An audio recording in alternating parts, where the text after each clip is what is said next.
So what are some intellectual proofs for the ma'ad? Imagine you have no verse, no hadith, or someone doesn't believe in the Quran or hadith. How can you prove to them ma'ad?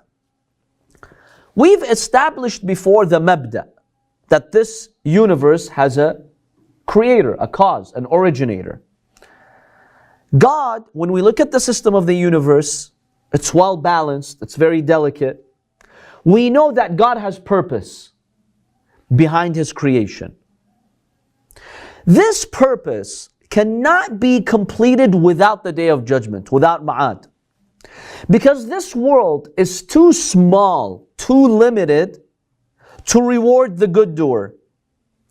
And it doesn't offer an opportunity to serve justice to the oppressor. Many oppressors can get away with their crimes. Without the afterlife, there is no point to this worldly life. What's the point of this worldly life? What, you live, you eat, you go to work, and then you die and you become dust? What have you achieved? And the one who suffered, how are they going to get compensated? The unjust evildoers, when will justice be served to them? Without afterlife, there's no purpose for life. And that negates the wisdom of God. When we see the grand creation of Allah, we see wisdom in every atom. It's based on a system. Why would God create this life without a purpose then? Then what's the purpose of life? It's only the belief in Qiyamah, in the afterlife, in Ma'ad, that validates this world. If you eliminate Qiyamah, this life is purposeless. It's really meaningless. There's not that much meaning behind it. The Holy Quran makes a reference to this. In Surah Al-Dukhan, verses 38 to 40, Allah is basically inviting us to intellectually think. Look at my creation. Look at the heavens and the earth. Look at the universe. Isn't it well balanced and based on some sort of wisdom? Let that make you believe in the hereafter. See? Allah subhanahu wa ta'ala states, وَمَا خَلَقْنَا السَّمَاوَاتِ وَالْأَرْضَ وَمَا بَيْنَهُمَا لَاعِبِينَ. We have not created this huge universe, the heavens, the earth, just for play, just in vain. مَا خَلَقْنَاهُمَا إِلَّا بِالْحَقِّ. We created them only in truth. وَلَكِنَّ أَكْثَرَهُمْ لَا يَعْلَمُونَ. But these ignorant pagans do not know. إِنَّ يَوْمَ الْفَصْلِ مِيقَاتُهُمْ أَجْمَعِينَ. See? Allah says in the beginning, I did not create the universe in vain. Then He quickly refers to the Day of Judgment. That means, the Quran is saying, the Day of Judgment is what validates the wisdom behind this universe. You eliminate the Day of Judgment, there's no wisdom to this universe. What's the wisdom? You just create a materialistic, material universe, and then what? What's next? What's the end goal? It's only the Akhirah, the Day of Judgment, that gives meaning to this life. Without it, there really is no meaning. It's useless. Any questions on this? Yes. Just from the atheist point of view, what if they say that it is a useless world, or it could be a materialistic? So we mentioned that Ma'ad is based on the mabda, the belief in God. If someone negates the existence of God, then there's no point in talking about the Ma'ad. We have to go back to the mabda. So Ma'ad follows after mabda. So if someone does not believe in the mabda, then there's no point in discussing the afterlife. Because the person says, yeah, this whole universe just randomly came into existence. There is absolutely no purpose. Life is random. This earth is random. Everything just randomly came. There's no purpose. Yeah, they will make that claim. But then we go back to our first discussions about the existence of God. What about the Jewish people? How do they... So this would be proof to anyone who believes in a God. Whether the pagans who believed in God but they ascribed partners to Him, or the Jews who believe in God. So we tell them that if you believe in God, you recognize God's existence, there must be wisdom. If you eliminate heaven and hell and the Day of Judgment, then what's the point of this life? So this is proof that we can use with the Jews, yes. And if they come back and say, well, God rewards us in this world. You work, you become successful, you're rich, you get your money in dunya. Or we will get the kingdom of Israel on earth. Well, that doesn't really justify it. First of all, you're only limiting God and His universe to you. Right? Only your kingdom in Palestine. Okay, what about other human beings? They just eliminate them. Look at the selfishness there. And they used to do that with Musa alayhi salam. Same mentality. You know, we are the best, favored creation. We are only God's chosen people. They would say it from that day. So this would not really justify the creation of humans and people.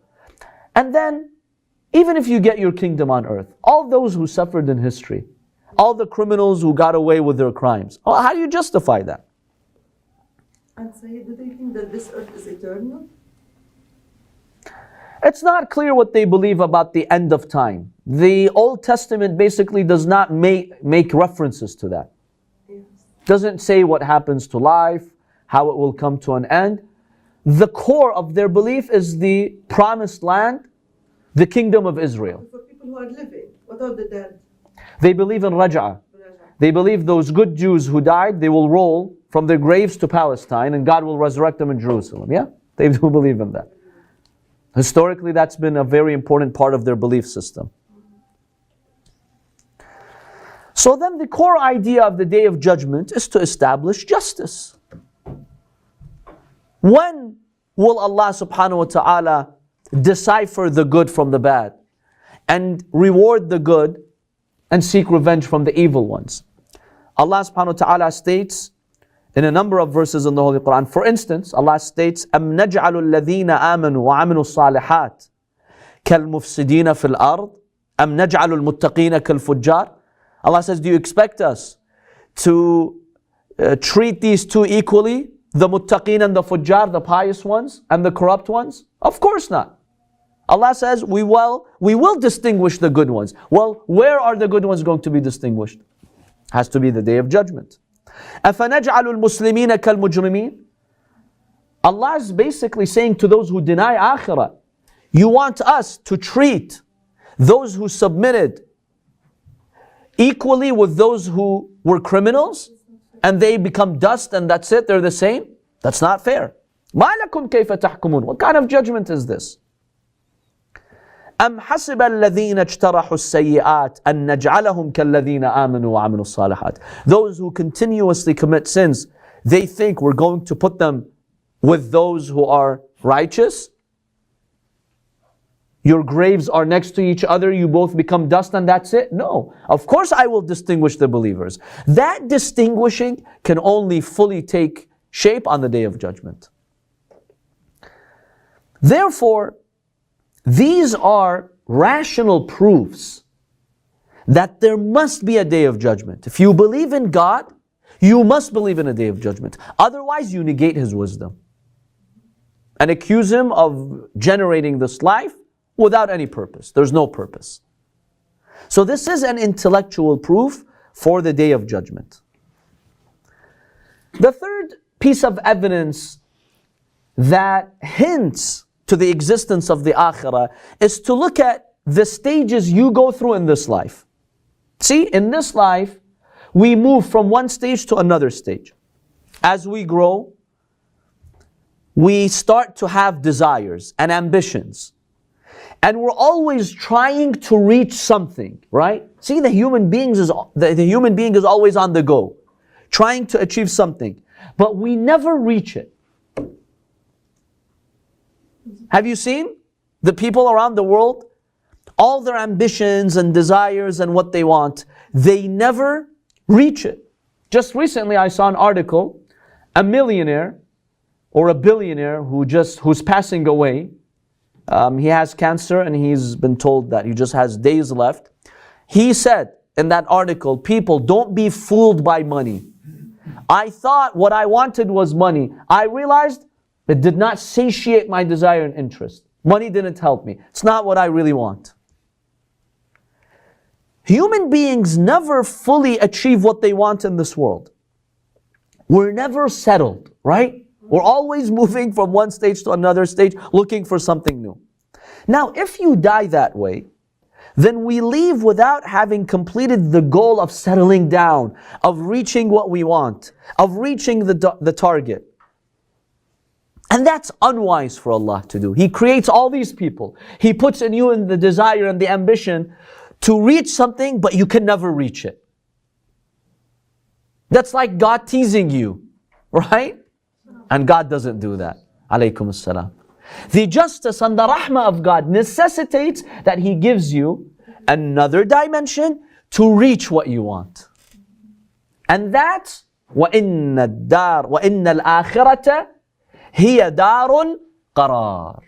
Allah says that akhirah, the abode of the Day of Judgment, that's where you'll be settled finally. That's where you're settled. You're finally not on the go trying to covet something new, desire something new. You're fully satisfied. That can only happen on the Day of Judgment. It cannot happen in this world. Any questions on this third point?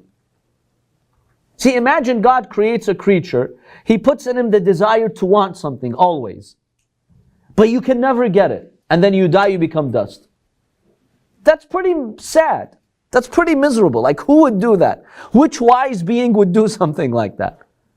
But Allah has given the good doers the opportunity to reach that. Our desire is to live forever. That's one desire. Yeah, exactly. Allah put the desire in you to live forever. Why would He deny you that? Why would a wise Lord do something like that to you? He puts in you the desire to live forever, to want full justice, but He denies you that. That's wrong. That's not a wise Lord. A wise Lord would not do something like that. So this is another way of looking at it. Sayyidina, some Hindus believe they can reach a state of Nirvana. Yes, we discussed that before when we talked about reincarnation. See, basically, that is another way of believing in the afterlife. Meaning that death is not the end. You will reach something by being united with the spirit of the universe. Now they've made some, corruptions to the true monotheistic beliefs, but the idea is there. That in this physical life, you can't get what you want. You have to be united with the spirit of the Lord or the soul of the universe. They don't believe in a God the way we do. They believe that the whole universe is God and you're united with God. It's a form of pantheism. But yeah, the idea is there. See, they have that idea. It's built in the brain of the human being that there must be something more than that. It can't be just this physical life. So that is further proof that pretty much all religions believe in some sort of afterlife. Now they may have different ways of conceptualizing it, but the idea is there. Number 4, Allah is the Rabb. What does Rabb in Arabic mean? Lord, Master, the one who takes care of you. Comes from tarbiyah. What's tarbiyah? To raise you, right? Now, Allah is our Lord, and He judges us because that's what a master does. If a master has a slave, the slave reports to who? To the master. Who is responsible for the slave? The master. Now, we are the slaves of God because He created us. Where does Allah subhanahu wa ta'ala fully judge us and basically follow up with what we did? Because remember, He's the master and we are the slaves. He can't just annihilate us and that's it, there's nothing. When do we go back to God and actually Allah subhanahu wa ta'ala, goes over with us with what we did? Goes over what we did. Just like a master does with a slave. He holds him accountable. What did you do? What did you not do? Let me give you the reward for this. Don't do this. When will this happen with Allah subhanahu wa ta'ala fully? It has to be on the Day of Judgment.